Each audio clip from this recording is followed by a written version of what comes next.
Film yang akan kita bahas kali ini adalah sebuah film yang bergenre drama romance dari Jepang lagi nih yang berjudul Relax in Summer tahun 2020. Cuy. Film yang berdurasi tayang 1 jam 58 menit ini rilis per tanggal 17 Oktober tahun 2020 dan dibintangi oleh mbak-mbak lucu kelahiran 97, mbak-mbak generasi milenial, mbak-mbak lo gue nggak banget. Literally basically normally prefer better, which is the point is somehow gue confused, yaitu Mbak Aminina cuy. Ini basically normally prefer don-don muda dulu ya, which is kita rekap-rekap ini mantap nih dah. Apa lagi nih? Berkisah tentang seorang pria parubaya yang hidup menduda karena ditinggal oleh sang istri akibat pertengkaran hebat mereka saat 6 bulan lalu yang sudah lewat. Berhubung sudah terlalu lama hidup seorang diri di apartemennya, ia pun tak bisa menahan keinginannya saat ada wanita cantik penghuni baru sebelah rumah yang bersikap baik dan membuatnya penasaran.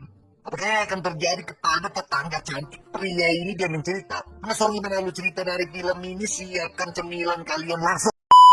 Di awal film kita akan diperlihatkan seorang pria tua yang baru saja bangun, yang akting mulut nguap-nguap tidak natural. Bapak ketua geng kapak masih mengantuk bernama Tabuchi. Pak Tabu diceritakan adalah seorang pria duda yang ditinggalkan oleh istrinya dan terpaksa hidup hanya seorang diri di apartemennya. Hari itu diceritakan kalau akan ada penghuni baru sebelah rumah yang ingin menyapa Pak Tabu dan mengajaknya untuk berkenalan. Saat Pak Tabu membukakan pintu, terlihat ada pasangan muda yang sudah menyiapkan bingkisan kue sebagai tanda perkenalannya mereka.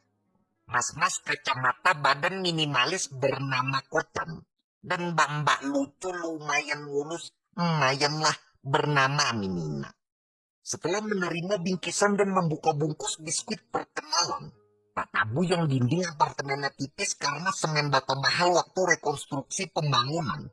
Ia pun mendengar suara mencurigakan dari kamar sebelah, yang ternyata itu suara Mbak Nina sibuk pemanasan sama Mas Kocan. Mendengar semakin lama suara semakin menantang. Pak Tabu manusia kurang tidur ini pun semakin menempelkan telinganya ke dinding. Sambil mata melotot dan melebarkan lubang hidung karena baru sadar ondrongan semen rumahnya terasa lembut. Pokok dari permasalahan pun dimulai. Ketika ingin bersiap pergi ke kantor pada besok paginya, Pak Tabu yang bertemu Mbak Nina yang tidak sengaja menjatuhkan botol minuman plastik dan ingin mengambilnya. Berniat ingin membantu. Manusia kurang tidur malah melihat kerang pucat tanpa cangkang tertampang jelas di hadapannya, yang membuatnya geger dan bingung mau melakukan apa. Malamnya, saat Mbak Nina ingin mengambil tupperware di kabinet lemari atas karena ingin mencucinya, Mbak Nina yang tidak sampai. Ia pun meminta Mas Kocan untuk membantunya agar bisa meraih dengan membawakan kursi kayu cibi-cibi lucu bikin bingung beli itu gunanya buat apa. Melihat pacar tercintanya tungging-tungging tidak menggunakan segitiga bermuda, Mas Kocan yang sedikit khawatir takut dilihat orang.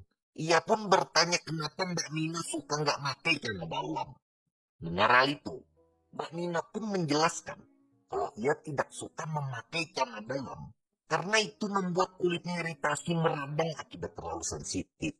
Berniat ingin menenangkan sang pacar, Mbak Nina pun bilang kalau Mas Kocan tidak perlu khawatir karena Mbak Nina hanya berdiam di rumah dan tahu bagaimana caranya untuk bersikap. Di sisi lain, Pak Tabu yang pada jam itu baru pulang dari bekerja. Ia yang teringat kejadian tadi pagi tentang kerang pucat. Hal itu pun membuatnya terpikir untuk menggunakan cermin kecil ditempelkan di atas sepatu agar bisa melihat kerang pucat seperti kerjaan kalian waktu SD. Ketika eksekusi dan rencana sudah dijalankan, Pak Tabu yang nasibnya nakas pada hari itu, perilakunya itu pun kepergok oleh Mbak Nina, yang membuatnya panik karena Mbak Nina minta tolong. Beruntungnya, saat Pak Tabu ditangkap oleh warga yang tidak tahu datang dari mana, ketika mau diseret ke kantor polisi karena perilaku mesumnya, Pak Tabu malah terbangun, yang ternyata semua itu hanyalah mimpi buruknya belaka. Mimpi itu pun sekejap membuat Pak Tabu mengurungkan niat buruknya. dan membuatnya memutuskan ingin hidup normal seperti laki-laki yang baik pada umumnya. Besoknya, saat Pak Tabu beristirahat di taman belakang parkiran apartemen, ia yang tidak sengaja mendengar percakapan dua orang yang juga menjadi penghuni apartemen itu. Hal itu pun membuat hatinya kembali gundah, karena dua orang pria itu bilang kalau wanita sengaja tidak memakai celana dalam adalah karena bertujuan hanya ingin menggoda pria yang ada di dekatnya.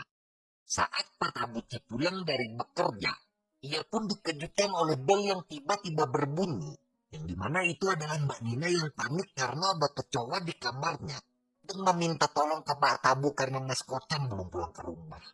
Berhubung kecoa yang bersangkutan kabur dan bersembunyi, Mbak Nina yang khawatir karena takut kecoa akan kembali menyerang, ia pun meminta kepada manusia kurang tidur agar tetap tinggal untuk sementara menemaninya sebelum Kocan pulang.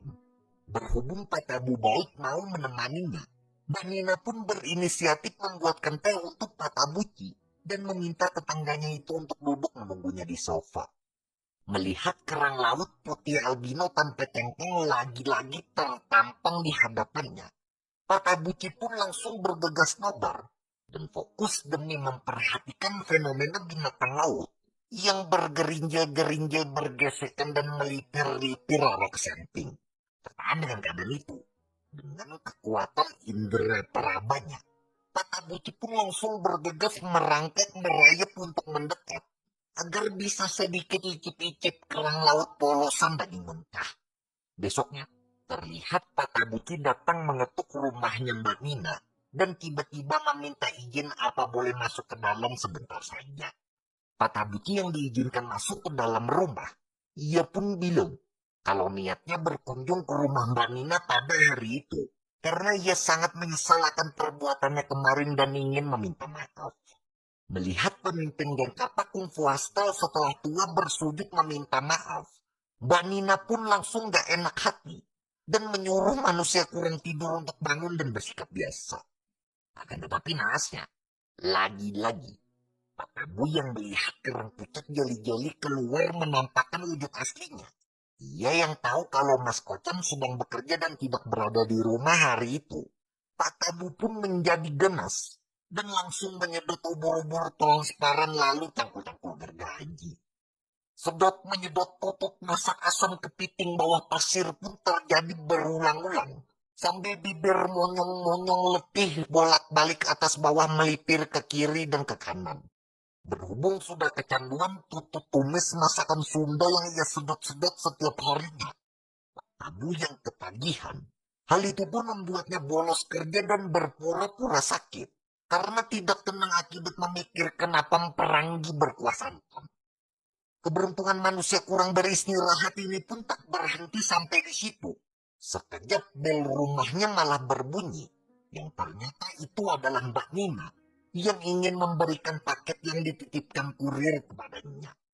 Dengan beralasan kalau muka Pak Tabuci pucat seperti orang dalam keadaan sakit. Langsung saja, Mbak Nina malah nyelonong masuk ke dalam rumah dan langsung memasak bubur sambil adegan tungging-tungging. Pak Tabuci yang memang mengharapkan hal itu akan terjadi. Dengan lapang dada, ia pun mendekat dengan tanpa adanya keraguan untuk menuntaskan tugas mulia kesatria dengan cokol gergaji. Dan filmnya pun berakhir dengan Pak Tabuci yang sekarang diceritakan sudah berbaikan dengan istrinya. Dan Mbak Nina yang sekarang sudah memutuskan untuk selalu memakai segitiga pelindung hidangan utama. Cuy. Oh, aduh. Apa ini? Ini.